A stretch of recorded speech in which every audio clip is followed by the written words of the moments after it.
இந்த மேஷம் எப்பொழுதுமே பயந்துகிட்டே இருக்குது. இப்போ சமீப காலமா இந்த பயம் மனதுக்குள் தெளிவா தெரியுது. அந்த 10 பேரோட பேச்சை கேட்டு அதை செய்து வெற்றி அடைஞ்ச பிறகு மனசுக்குள்ள ஒரு பயம் வருது. புரியுதுங்களா? அதே மாதிரி பொன் வெள்ளி தங்கம் அப்படின்னு அதுக்கு பின்னாடி ஓடாதீங்க. ரொம்ப விஷயம் ஏன்னா உங்களோட சுக்கிரன் 12ஆம் இடத்து அதிபதி. முதல்ல அதை மைண்ட் செட் பண்ணிக்கோங்க. பேராசை உங்களுக்கு வேண்டாம். அன்றாட விஷயங்களுக்கு மட்டும்தான் கவனம் செலுத்தணும்.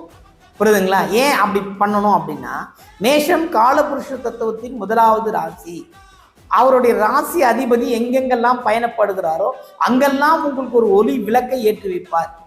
மேஷம் உச்சமாகின்ற இப்போ மகரத்தில் உச்சத்தில் தான் செவ்வாய் இருக்கிறாரு. அது உங்களுக்கு எவ்வளோ பெரிய ப்ளஸ்ஸை தரும் அப்படின்னா, அந்த செவ்வாயின் பார்வை உங்கள் ராசி மேலே இருக்கு.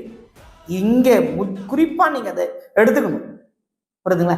நீங்கள் சற்று தொய்வாக இருந்தாலும் உங்களுக்கு உதவிகள் அப்படியே மலமலமலன்னு கிடைச்சிக்கிட்டே இருக்கும். இந்த மாதம் நீங்கள் கேட்கணும், அவ்வளோதான். புரியுதுங்களா? உங்களுக்கு வேணுங்கிறத கேட்கணும்.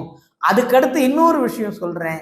சனீஸ்வர பகவான் உங்களோட வாக்குஸ்தானத்தை தான் பார்த்துக்கிட்டு இருக்காரு. ரொம்ப குறிப்பாக சொல்ல போனால் வாக்குஸ்தானத்தையும் ருணரோக சத்துருஸ்தானத்தையும் பார்த்துக்கிட்டு இருக்காரு. அப்போ இந்த வாக்கு கொடுக்கறதுல கவனமாக வச்சுக்கணும். அதே மாதிரி கடன்கள் தீர்ப்பதிலும் அல்லது கடன்கள் வாங்குவதிலும் கவனம் செலுத்தணும்.